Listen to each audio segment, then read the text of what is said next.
Hola, hola amigos de la Vía.cr, amigos que nos sintonizan hoy en el segundo episodio de Falso 9, una nueva producción de fútbol nacional e internacional, donde hoy vamos a hablar, compañeros, de Champions League, la competición europea que llevó a cabo su final este sábado pasado, donde el Paris Saint-Germain se coronó campeón por primera vez en su historia.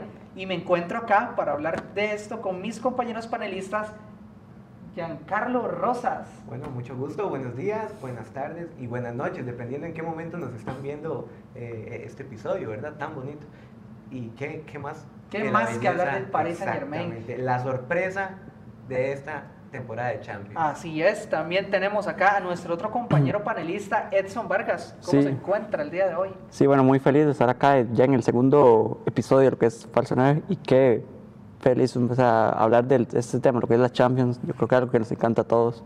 Primer Champions del Paris Saint-Germain, vencieron al Inter de Milán, segundo equipo francés en la historia en ganar este título. ¿Cómo vieron ustedes esta trayectoria, verdad? Esa trayectoria que Luis Enrique agarró al París y lo hizo campeón sin Messi, Neymar y Mbappé. Yanka, ¿usted qué opina? Bueno, prácticamente esto es una demostración de la calidad de entrenador que es Luis Enrique, que muchas veces se le infravalora, pero lo demostró en la selección, lo demostró en el Barça y ahora en el París, que cuando todo el mundo lo daba muerto porque se iba Mbappé, se pega la gran sorpresa de hacer campeón a un equipo que lo ha peleado y lo ha buscado durante muchos años, que ha buscado quedarse campeón, que ha gastado miles y miles de millones de dólares y ahora con una plantilla que la gente diría no es la más cara como las que han presentado o de muchos nombres, son campeones por primera vez y ya se quitan ese peso de encima. Sí, bueno, también hay que recordar que gracias al París, o sea, se sigue la tradición de que cada equipo llega a Múnich sin Champions, sigue la tradición de ganar ahí en Múnich. Así es. Y también, compañeros, yo quiero abrir el debate con los que nos están viendo y con ustedes. ¿Podemos hablar de Ousmane Dembélé, Balón de Oro? Vamos a dejarlo a que la gente en los comentarios lo puedan comentar porque realmente está difícil. Bueno, el París viene de ganar Copa Liga, ¿verdad? Es un triplete, sí. Con esta Champions League es un triplete. Sería un triplete, sí. Podemos estar hablando de que Dembélé puede ser Balón de Oro. Un fuerte candidato. Pero no nos desviemos del tema. Cuéntenos, Fabián, ¿cuál es el tema del día de hoy? Vamos a hablar el día de hoy sobre los momentos más memorables de la Champions League. Primeramente vamos a hablar sobre la final de Lisboa en el 2014, aquella final agónica donde Sergio Ramos logró anotar el gol del empate al minuto 94, aquel famoso minuto 94 que gracias al centro de Luka Modric el conjunto blanco logró empatar la final y posteriormente irse a tiempos extra donde terminaron con un 4-1 gracias al cuarto gol de Cristiano, quien metió gol en casa porque jugaban la final en Lisboa. Compañeros, ¿ustedes qué recuerdan de esa final? Yo recuerdo que yo tenía 10 años, fue muy histórico, no creía en que íbamos a remontar ese partido. Yanka, ¿usted cómo lo vivió? Porque usted es culé, ¿le dolió? Sí, bueno, tampoco hay que revelar los colores, ¿verdad? Pero sí, como te digo, obviamente uno le duele porque no quiere que el máximo rival se te lleve el título más prestigioso de toda Europa. Pero sí es una demostración, nuevamente una demostración de la calidad del fútbol, del ADN madridista, por decirlo en mejores palabras, porque obviamente siempre se le ha dicho, esa gente tiene mucha suerte, esta gente que aquí, que lo otro, pero es que al final vienen y te logran eso, y un gol que en ese 90 ya daban todo por muerto, y luego te pegan en los tiempos extra un baile. Sí. ¿Usted, Edson? Sí, bueno, o sea, es literalmente lo que categoría del Real Madrid, luchan hasta el final, o sea, literalmente el último centro que hubo, el Luka Modric, esa fue la jugada que necesitaba Ramos para llegarles el balón, que incluso ahora vi las imágenes ya hablando de todo esto, que ya se habían sacado las camisetas del Atlético de campeón de Champions. O sea, se adelantaron antes. De hecho, no sé si recuerdan esa imagen de Diego Costa en el banquillo, pegándole al banquillo y llorando porque sabía que en ese centro se venía un gol. O sea, era como un aura que ya se veía venir en el Madrid. Una final histórica, ¿verdad? Con esa supuso la 10ª el Real Madrid. Con esa Iker Casillas se marchó del club. Primer Champions de Cristiano con el Madrid. Pero nada más que añadir, Carleto Ancelotti también sumó una Champions más. Y Zidane también como asistente técnico. No, increíble. O sea, es una demostración, como dije, de lo que es el Madrid y fue el inicio prácticamente de todo lo que venía después, más adelante. Una cosa bárbara. Ahora vamos con el segundo ejemplo de este capítulo, la final del 2015 entre el Barcelona y la Juventus de Turín, después de varios años en una Champions que estuvo liderada por el fuerte tridente de Luis Suárez, Lionel Messi y Neymar Jr., que lograron vencer el conjunto italiano que suponía la primer Champions de Gianluigi Buffon en el club. Compañeros, ustedes que son blaugranas, ¿cómo vivieron esa final en el 2015 que supuso la quinta Champions para el club? No, es una demostración de lo que fue ese Barcelona. Barcelona que al final terminó siendo histórico porque dio un triplete, nuevamente un triplete con Luis Enrique, que da una clara demostración de lo que es él. Y lo podemos ver con el Paris Saint-Germain en toda su temporada, con el Paris Saint-Germain. Pero fue increíble, o sea, es que era... Todo se puso. El Barcelona se enfrentó ante prácticamente todos los campeones de cada torneo de ligas. El Bayern se enfrentó, creo, al City, se enfrentó al París, todo, y al final contra la Juventus. Y cuando menos se lo esperas, te da la quinta Champions. Sí, bueno, yo no solo con la parte del tridente, sino me voy también a la parte plantilla, sino porque toda la parte medio, defensa, e incluso hasta la parte de porteros fue incluido. O sea, tener un portero exclusivo para Champions y otro para Liga, o sea, equipos muy pocos se dan esos lujos. No, y es que era un equipazo. Yo recuerdo, bueno, en esa final cuando Iván Rakitic abrió con ese gol a Buffon, era una media también muy buena. O sea, todavía estaba Iniesta, todavía estaba Xavi, Busquets en una de sus mejores temporadas, y el tridente, ¿verdad? La defensa, Piqué era muy bueno en esa temporada.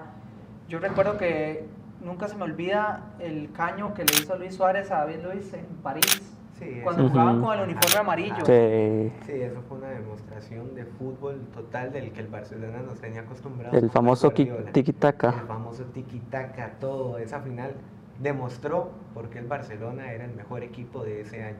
Y no es por desmeritar a la Juventus, porque realmente fueron otros que hicieron un campeonato impresionante. Casi la de Buffon. Pero sí, de paso la tristeza de ver a Buffon. Sí, un histórico. Subcampeón. Todo tuvo esa final, de todo. Un Neymar inspiradísimo.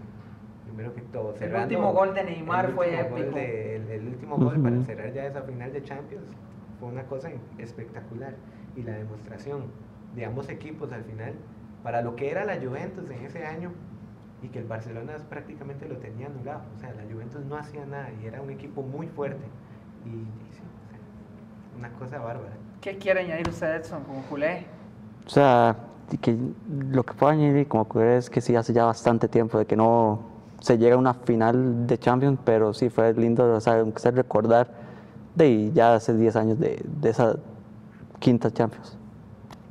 Bueno, y vamos con el tercer ejemplo del video. Vamos a estar hablando sobre la final de Estambul 2005 entre el Liverpool y el Milan, un 3-3 que se definió en penales, compañeros. ¿Qué opinan ustedes de esa final? El legítimo milagro, el milagro de Estambul, por todo lo que significó para ambos bandos. Uno estaba súper confiado, empezaron ganando 3-0, sí. ¿Quién se iba a imaginar que iban a remontar un 3-0 solamente 45 minutos después de lo mal parados que se veía el Liverpool? Y luego te cierran los 90 minutos con un 3-3. Y qué decir de la parada que se hizo el arquero del Liverpool, ¿verdad? No recuerdo si fue en tiempos extras o los mismos 90 minutos para darles el avance para ti, ¿ya? Sí, claro, o sea, yo eso lo llamo esa final, o sea, si no es la mejor de la Champions, es una de las mejores, porque es increíble, literal, como dicen ustedes. O sea, que el AC Milan iba ganando 3-0 a medio tiempo y que te llegue el Liverpool de atrás, te lo empate, y irse a penales y te lo ganen, eso es increíble. Bueno, más, ahí supuestamente era también por la parte que un jugador del Milan, que ahora no recuerdo el nombre, que tocó la copa antes de tiempo. Entonces también por esa parte. Estar hablando de una maldición del Milan.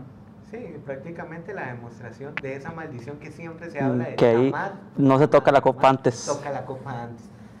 Bueno, al menos que seas Gabigol en... Pero eso es un caso aparte. Sí, ya no comparemos Champions. Sí, pero sí, es una de las demostraciones de esas maldiciones.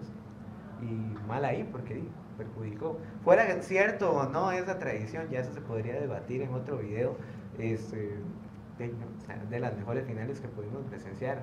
por todo lo que significó, Ujú. por todo lo que representó, por cómo venían ambos equipos. Y cómo se vivió. Y cómo se vivió, es que eso es como lo maravilloso, y esa es la demostración, Esa es la magia de Ujú. la Champions. la magia de la Champions. El aura. La demostración de las benditas y hermosas noches mágicas de Champions. Entonces, Vamos con el cuarto caso de momentos importantes de Champions League. Hablemos un momento tal vez aburrido, una de las finales a mi parecer más aburridas entre el Chelsea y el Manchester City, que se jugó hace menos de una década, una final súper aburrida a mi parecer. pandemia, digamos. Sí, y que se definió por un gol de Kai Havertz, casi que fue lo único interesante, un solo remate. O sea, para mí de las finales más aburridas, incluso tenemos un precedente que es la de el Tottenham con el Liverpool, finales muy Premier League. Esa final del Chelsea con el Manchester City, ¿cómo la vieron ustedes? ¿Qué opinan, Giancarlo? ¿Usted qué opina de eso?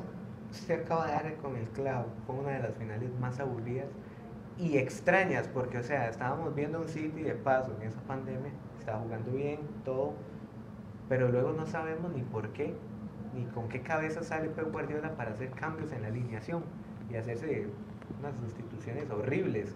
Empezar ahí, si no estoy mal, un Agüero ni lo puso, ni tenía, no puso delanteros, digamos, lo que tenía fueron Ujú. puros extremos. Y es una final, lo que pasa es que te metan goles y simplemente esos extremos que tenía no eran tan definidores y eso fue lo que castigó.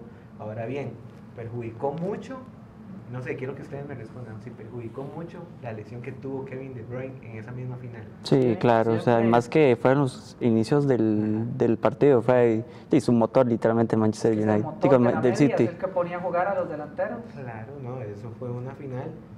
Y que si te viéndolo fijas para en el bien, gol, fue un error de la defensa. Sí, Porque Havertz se fue solo. solito, el pase se lo puso, creo que fue Werner. Creo que fue Werner. Imagínese, fue el gol y yo creo que el Chelsea terminó metiéndose, parqueando el bus Sí. completo y el City que no encontraba ni una. fue Una más, fue más importante la previa que le hicieron al tanto City y Chelsea antes Ajá. que a lo que fue el partido, porque prometía, pero no fue la gran cosa. Una Champions de Thomas Tuchel. La Champions. Sí. Eso es como Sí. lo bonito de esa Champions. Lo porque único. Y estás de, viendo y que- de Thiago Silva también. Ajá, Y de Thiago estás viendo Silva. que vienen de ser rechazados. En La el- Champions pasada París. por perderla contra el Bayern Múnich, que está en el Paris Saint-Germain. Ujú. Y de la nada te levantan un equipazo, el Chelsea, que de paso fue cuando llegó ese arquero, el Mendy, si no estoy mal, Mendy, Ujú. vino en el mercado de invierno y se pegó una media temporada sumamente impresionante.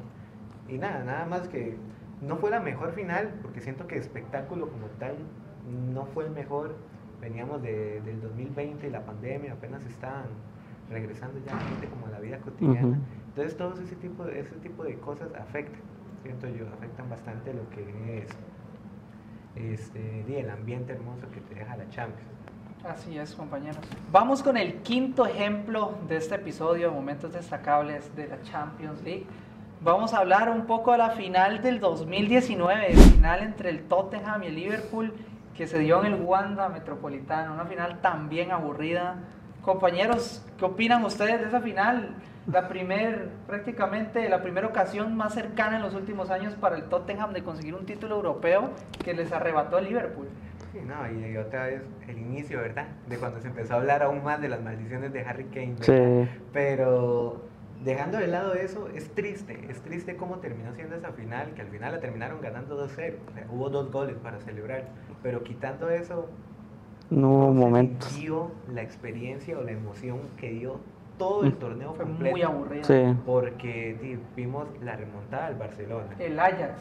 Vimos a ese Ajax imparable con piezas como Matthijs de Ligt, vimos a Frenkie de Jong, todo, y bueno, Ujú. incluso eso, la remontada del Tottenham. Usted decía que Lucas Moura firmó esa Lucas remontada. Moura Ujú. marcando un triplete y demostrando de la forma que nadie se esperaba, el Tottenham llegando a la final, las fases de grupos que fueron buenísimas, toda esa Champions fue impresionante. El rendimiento de Messi en toda la Champions, Lástima. la Increíble. Juventus de Cristiano Ronaldo, un Dybala que se encontraba en buen momento. Un recuerdo que en el primer partido de la Champions, de todo el torneo con la Juventus, marcó un triplete. Estaba en un muy buen nivel y venía con Cristiano Ronaldo, el tema contra el Atlético de Madrid, la decadencia del Real Madrid después de la salida de Cristiano Ronaldo. De todo tuvo esa Champions, de todo para al final cerrar con una final Tan meh. que usted hubiera esperado más. Sí, la final yo creo que, a ver, tal vez un Tottenham no se puede culpar tanto porque es su final europea, pero un Liverpool se esperaba más. O sea, sus 12 llegadas fueron 2 goles y uno de penal. O sea, tampoco se esperaba mucho de Son ellos. ese tipo de cosas lo que uno se pone a analizar. ¿Qué hubiera pasado si la final fuera distinta? Es más, ni siquiera esos dos, que hubiera sido la Un, que todo el mundo quería. un Barcelona-Ajax. Barcelona-Ajax. O sea, El- legado Se de- La vino final la del, sexta. la final del el tiki-taka. tiki-taka, el legado de Johan Cruyff, Uf. ¿verdad? Eso hubiera sido, tal vez la trayectoria del fútbol hubiera sido completamente diferente si esa final se daba en lugar de la Que previa. estuvo cerca también, estuvo muy cerca, Pero ambos sufrieron lo que a nadie le gusta. al último minuto. Y bueno, ahora vamos con el último ejemplo de este episodio especial de la Champions League, con la final del 2013 entre dos conjuntos alemanes, Borussia Dortmund y el Bayern Múnich, con aquellos delanteros brutales, Frank Ribéry, Arjen Robben, Marco Reus, Mario Robert Gómez. Lewandowski, que estaba en No. ese momento en el Borussia Dortmund. Así, ¿Cómo vieron ustedes esa final? Esa final que supuso otra Champions más para el Bayern y casi el Borussia. Hubiera sido épico. Ahora ya que pasaron muchos años ver a Marquito Reus con una Champions. Yanka, ¿usted cómo vivió esa final? El famoso Der Klassiker, como dicen en alemán. No Der me sale el Klassiker. acento, obviamente, porque no soy alemán y no sé la lengua, pero qué final, o sea, de principio a fin, la impactante. introducción, todo el desfile que te hicieron, todo el show, el La espectáculo, ceremonia, Ujú. la todo, ceremonia, increíble, que increíble. fue en Wembley, si no Sí, estoy en mal. En Wembley. Entonces todo fue tan mítico, tan icónico. mítico. Usted sentía la magia, como Ujú. hablamos con lo del tema de Estambul, la magia de la Champions League. Y sobre todo porque era un clásico. Claramente, esa misma, si no estoy mal, todo el mundo quería que se diera un clásico. Ujú. el Y se vino el clásico clásico más alemán. importante, Se y dio pasó todos querían el clásico español, pero se vino el clásico alemán. más importante, según todos, del Ujú. nivel mundial en el fútbol, pero terminó dándose el otro, que no decepcionó. No, No, fue una para buena nada. final. Eso fue una final. Pero que yo creo que muchos fue pasó como el impresionante. Tottenham, querían ver al Borussia campeón. Sí, pero también hay que recordar, mientras tengas a Robben ahí en el equipo, que bueno justamente ese Robben. esa jugada la jugada que hizo Robben ya para poner, creo si no me equivoco, fue el 2-1, ya el gol del triunfo, fue la típica que se hace hasta en videojuego, se aborda por dentro y gol. Todo, es que Esa todo, es la típica. La trayectoria. Y a mí lo que siempre me ha gustado y siempre destaco cuando se dan los partidos son las tomas que hacen la gente, los camarógrafos. Usted ha Ujú. visto, Sí, las claro. finales parece Ujú. una película. La película. Y cuando él marca el gol, a como se quita todo el mundo, y Increíble. Sí. las tomas, y cómo está la mitad del Wembley lleno de los del Bayern alegres. Increíble, esa final Sí. fue Su épica. quinta Champions, la quinta Champions. Exactamente. Y el lado del Dortmund te demuestra las dos caras de la moneda, de lo que es este deporte, que puede ser muy hermoso, pero que a la vez puede ser muy doloroso, porque al final siempre tiene que haber un perdedor. No, y que Dortmund no solo perdió, no solo en la cancha, también perdió en la parte, si hablábamos parte administrativa o parte de jugador, porque dejó ir en en esos años a Mario Götze y a Robert Lewandowski a su equipo, a su archirrival, al Bayern. Sí, la típica que le ha pegado el Bayern Múnich, creo Como que con durante Hummels. muchísimos años. Ajá, como Ujú. con Hummels. Y no, o sea, es un cierre espectacular. Esa final es una de las que yo creo que nadie va a olvidar. Y que si uno se saca un tiempito que dice, tengo tiempo libre y quiero ver algo Vale la pena. histórico, la gente se va a tirar esa final. O sea, se la recomendamos después de ver que fue el episodio número 2 de Falso 9. Los esperamos en la tercera edición de esta nueva producción.